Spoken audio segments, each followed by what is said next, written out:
Hi, everyone. Thank you so much for joining me today on this episode. And I had something completely planned for today. However, something else came up that I wanted to share instead.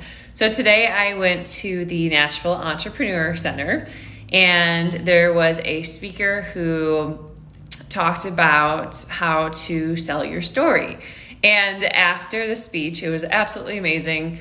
We had the opportunity to meet him and get a signed copy of his book, so I did so. And when doing that, I also had a copy of my book with me, and I gave it to him as a little thank you for all his work in the world. And when I gave him the book, we were chatting a bit, and he asked me, he's like, okay, so does this mean, are you in recovery? And when he asked me this, I was like, I didn't respond right away. I had a bit of a puzzled look on my face. He goes, I'm so sorry. I'm not sure if I can ask that. And I'm like, yes, of course, this is something you can ask. And I told him, I'm like, to be honest, I didn't really know how to respond, but I was like, it didn't ring true for me because I was never addicted to alcohol. So I was never recovering from an addiction. And very quickly I said, I don't drink. However, it was more of just an unhealthy habit. And right there, that interaction was so powerful because it showed me a lot of the biases that we have in our culture. And I had this as well. I know when I first considered stopping drinking, there was a lot of resistance because I'm like, I am not an alcoholic. And because of that, drinking is not a problem. However, I knew that drinking, even if it's just on the weekends or weekends and Thursday night, I knew that it was causing me to go into patterns that were not beneficial for my relationship. It was keeping me from the success that I wanted. And it was ultimately creating patterns that were non-beneficial in my life. But it took me a few years to actually stop drinking because I didn't fall into the category of being an alcoholic. So therefore it was not a problem, right? But it was. And it was something stopping me from the life I truly desired. But there's this whole stigma in our society around drinking and what it means when you stop drinking. And I want to create space for more conversations about this because they're so important. Because so many people, and I was one of them, stay in a pattern that's not serving them when it comes to drinking. And the reason that we don't get out of it is because we feel like we'll be put into this box of being an alcoholic, or we fear that we will have all these stigmas attached to us if we stop drinking. It could mean that you had a problem with drinking, or that you're an alcoholic, or you're addicted. But that's not necessarily the case. And that's why it's so important to, whatever it is in your life that is keeping you from what you desire, to allow yourself to take a step back from those cultural stigmas that we have and actually look at like, okay, what change do I need to make in my life? And putting yourself first, putting your transformation first, and making that the only thing that matters, and really focusing there. So after the car ride home, I was thinking, I'm like, how should I have responded to that question? Are you in recovery? I'm like, It's funny because his presentation was about selling your story. I'm like, okay, that's a good practice right here. So I realized what rings true for me is seeing sobriety as a rebirth. And that is truly what it has been in my life. And I've seen this in my journey with my clients as well. When you stop drinking, and when you release the habits, the mindsets, and the patterns that do not serve you, it is a rebirth. You're destroying what doesn't serve you. You're releasing what is not true for you. And you're stepping into this new version of yourself, this true version of yourself that's more aligned and authentic to who you really are. And you're creating more space in your life to have better relationships with yourself and with others, and to have more success in your career. And that, oh my gosh, it's like a phoenix rising. It's this gorgeous rebirth. And that's empowering. So when I think about stopping drinking, and when I think about entering this next phase in my life, and this is what I invite you to consider as well, consider it as a rebirth. If recovery does not ring true for you, as it does not ring true for me, create your own definition. Think about how this is your rebirth. What changes in your life are you going to make to help you to experience a better reality for yourself? And this has a beautiful ripple effect in every area of your life and with every person that you interact with, your partner, your kids, your friends, your workmates. It's about creating that rebirth and breaking out of the cultural stigmas and just doing what is best for you, and everyone in your life benefits as a result. So this episode is an invitation to allow yourself to let go of the boxes we put ourselves in, especially when it comes to stopping drinking, knowing that what is best and most aligned for you is the most important thing to honor. And you get to choose what your sobriety journey looks like. And I've started to be more open about this on my social media. Is I help some clients to do long-term sobriety because that's what's most aligned for them. And I help other clients to find a healthy balance with drinking. Whatever way you choose, it's about what's best for you. Now, there are tools that I give my clients and I help them create these shifts in their mindset to help them to go back to a healthy pattern of drinking if that's aligned for them, something that they want, because it's important that it's a healthier relationship. But it's not about fitting yourself in a box, right? I know in my life, the reason why drinking became an unhealthy habit is because I was using it to cope and numb, because I was doing everything I was supposed to do. However, that didn't make me happy. And the main thing I was doing was putting myself in a box of what my career had to be. I was following in the footsteps of my mom. I had an amazing career. I was very successful on the golden career path, but I wasn't happy. And every day I remember the dread of having to wake up and to go to work. I would sit in the parking lot outside the office and be like, oh my gosh, not again. And I'd be one of the first ones there, just sitting there. I'm like, I wish I could be anywhere but here. So I got myself out of that box. And when it came to my sobriety and not drinking, I realized that I put myself in a box of what sober people do and how they show up and what they talk about. And that wasn't always in alignment with my journey. So when you hear things about sobriety and what you should do or what other people do, yes, it can help you to get guidance on how you can lead your journey forward. But take that with a grain of salt. Allow yourself to create space from that and actually look at like, okay, that's their journey. What do I want my journey to look like? And in my practice with my clients, one of the things we focus on is creating the journey that is best for them. And every person's journey looks different.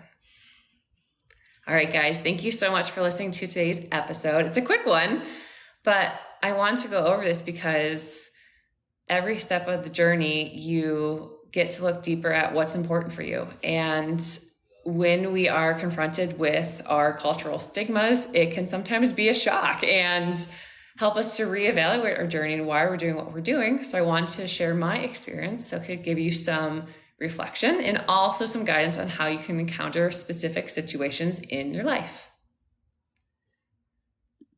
All right, guys, thank you so much for listening to that podcast episode. That was a short one just about the cultural stigmas. And now what we're going to do is, you're welcome, James. I will spend some time answering some Q&A. Those are really tight on my ears. So James or anyone else who's currently watching, let me know if you have any questions about sobriety or anything else I just mentioned.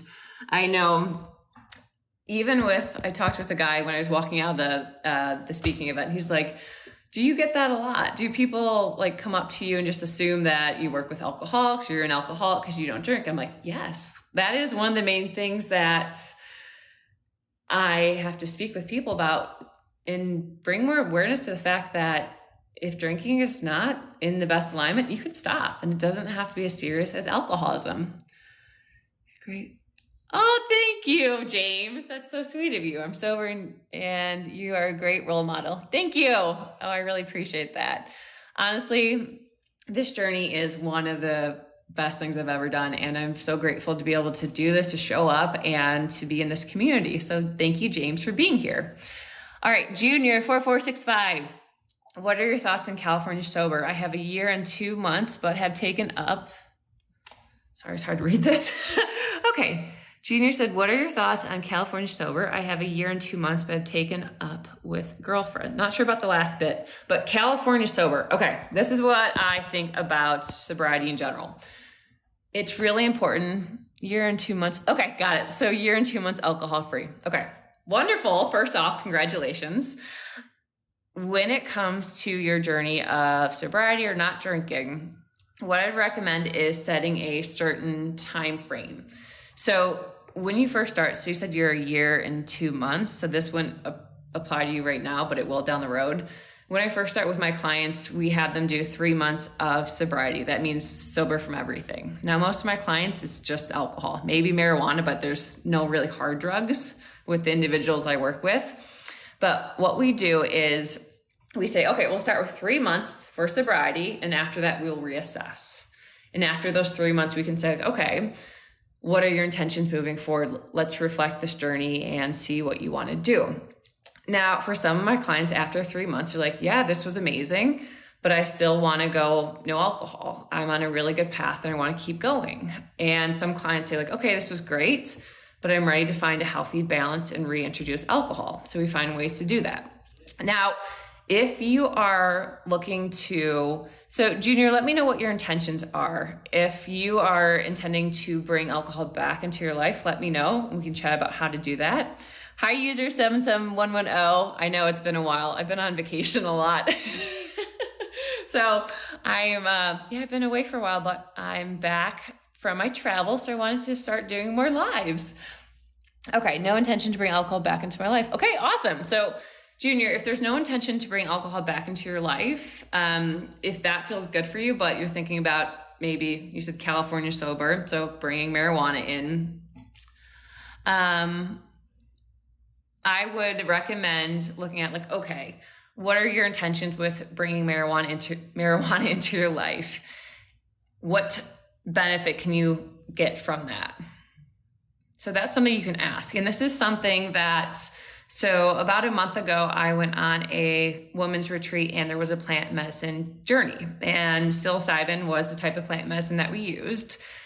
And I had a lot of resistance at first because the whole thing was like, oh my gosh, am I not sober anymore? Or am I out of alignment with what I'm doing in my business? But I realized that the intention with utilizing psilocybin was to help me with healing purposes, because it helps you to bring things from your unconscious awareness to your conscious awareness. And it also helps you to release blockages that you have so you can move forward. And I've noticed as my business has grown more, I've experienced a lot of resistance and fear, which is very normal. So that was my intention for the psilocybin journey, and that felt in alignment with where I am going. So with, for instance, marijuana, you can think about like, okay, is this aligned with how I want to move forward? And you're the best person to answer that question. Now, I have considered like, okay, do I want to healthily reintroduce drinking into my life? I know that I'm in my place where I could do that and I will not fall into the old patterns that I used to, because now I have tools that I use to help me release suppressed emotions. Because when drinking became unhealthy, it's because I was using it to cope and numb. So I know that's a pattern I won't go back into. However, the happiness I've experienced, the depth and connections in my relationships, the success I've experienced, it's been amazing. So drinking is not something that I'm willing or wanting to do right now because there's no benefit that I can see it adding into my life. So Junior, I hope that answers that question. It's just about reflecting on why you would add that into your life and what benefit it would bring you. But also asking yourself, is there a different way you can get that benefit? And seeing what comes from there. Okay. Hi guys. Hi everyone. You're welcome, Junior. Okay, I'm scrolling back up. They really need to make this text bigger on the bottom. I have a bit of astigmatism, so it's hard to read it. Okay, perfect. Okay, do you think society forces the in recovery or alcoholic? Ooh, Jeff, that's a really good question. So Jeff said, do you think society forces the in recovery or alcoholic term on people? So when you think of creating terms, essentially, I believe we do that as a society because it creates clarity. So when someone identifies as a certain term or certain identity, then you're like, okay, I know more about this person. I can understand them better and it's less confusion. And I actually went to I went to see a speaker today, a presentation about selling your story or using your story to sell. And he talked about how every time you don't understand something, your brain has to work harder. So we're trying to find the easiest way to understand something or someone. So that's why we use labels, because it takes away that confusion.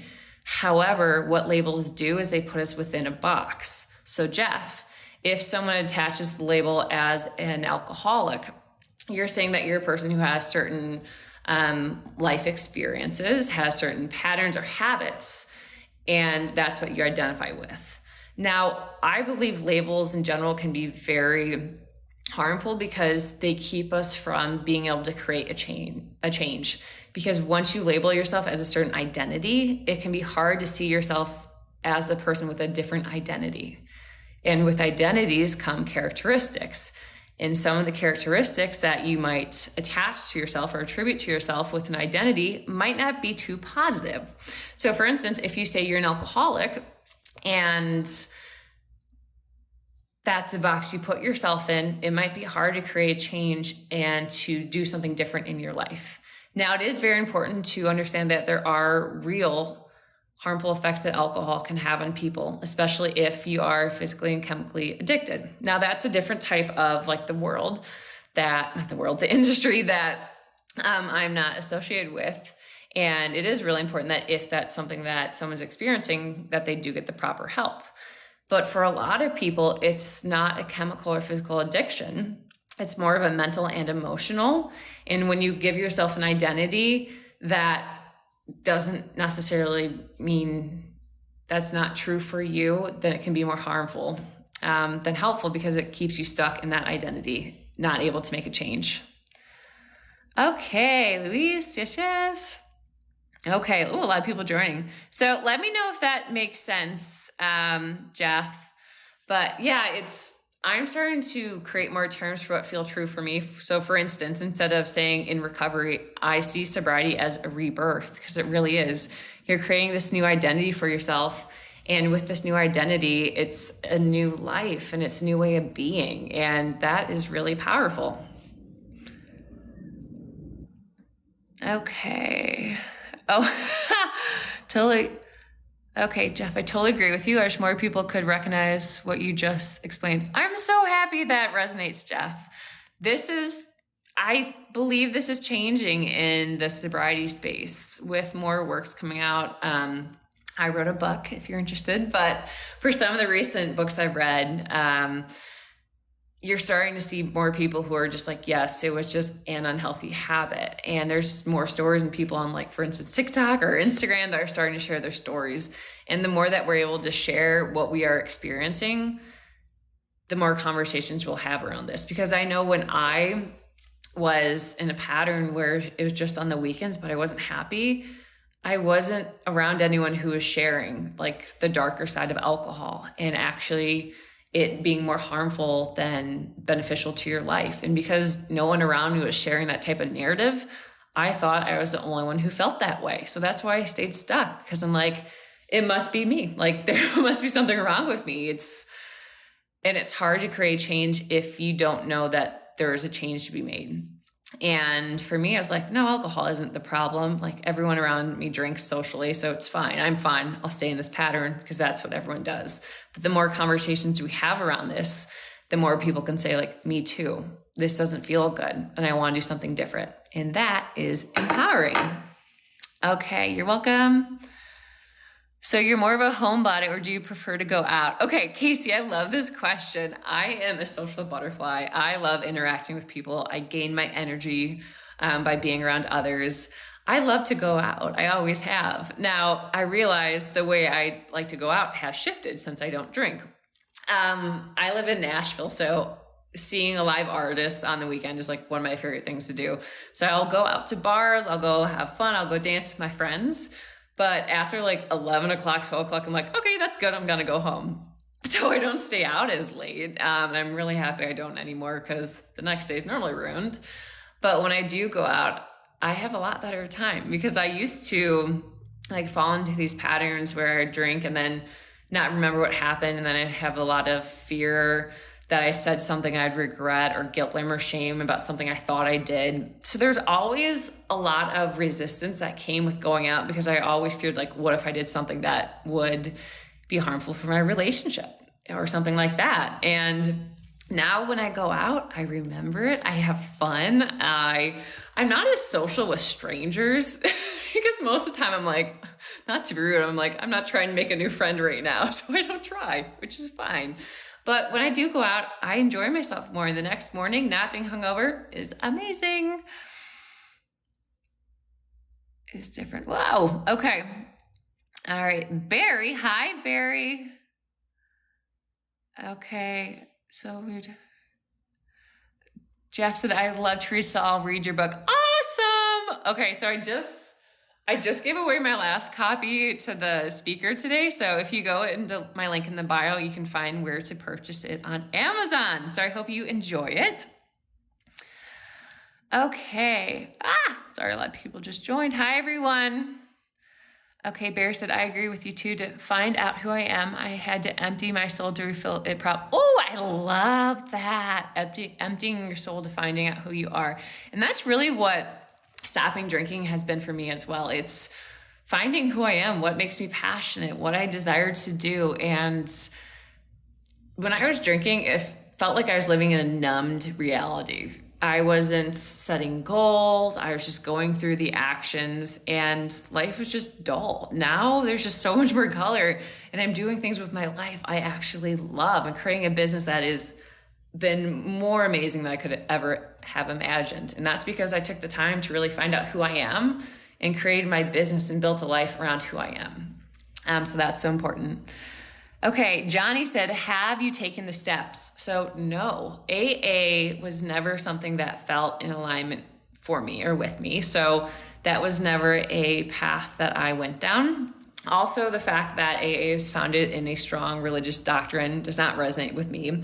So I took a different route. I was working with a business coach, and during our first session, she told me, Nicole, are you open to the possibility that drinking is getting in the way of your relationships and the success that you desired?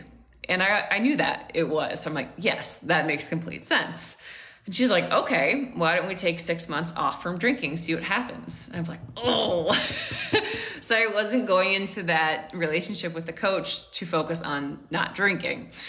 But I was at a point where it was a year and a half into my business as a relationship coach. And I was seeing some success, but there was still something not clicking. And I was like, okay, I was at that point where I had invested so much in myself and my business that was the last straw. So I said, okay, let's do it. And the first few months, my life changed in the most amazing ways, and it kept getting better and better. So what I do with my clients is so unique because it's based on what I went through in my journey. So it's very focused on helping you to become the person who can surf the waves of life. And it's focused on one's emotional intelligence, because if we face it, we aren't taught how to give space to our emotions and how to release them in a healthy and long-lasting way. And that's what I did in my sobriety journey. Stopping drinking is only the first step. It's what you do when you stop drinking, which makes all the difference. And what I focused on was going deep into my healing, learning how to be in my body with my emotions and how to release them. And after that journey, I realized our relationship with alcohol impacts everything. So I pivoted my business into that direction, and then I became certified in those healing modalities that I used in my journey. And then I created my own method. So that's how my journey went. And it's very unique because it's focused on the individual in helping them to become the version of themselves that can handle all the ups and downs that life throws your way. And yes, stopping drinking is a big part of the process, but that is only the first step, because what I see so many people doing is they stop drinking, but they go to another numbing behavior or another numbing behavior. If you don't know how to release your emotions and how to regulate your nervous system, until you learn how to do that, you'll continue to go from one numbing behavior to the other. Because that's why drinking becomes an unhealthy habit, because you're trying to suppress emotions that don't feel good. So you have to learn the tools in order to be with them, to give space to your emotions and to release them. And that really is the power of what I focus on with my clients. All right, all these people joining. Hello. Thank you all for joining. So yeah, I love all these questions. And for those of you who are just joining now, with this, I just did my podcast live, and after I answer some questions. Perfect. Okay, cool. So thank you all so much for joining. This is the end of the video, so I'm going to hop off soon. But for those of you who have just joined, my name's Nicole. I'm a sobriety coach, and I talk about all things when it comes to stopping drinking and rediscovering your happier, healthier, wealthier self. And I look forward to seeing you guys on my next live video. Thank you for joining. Bye.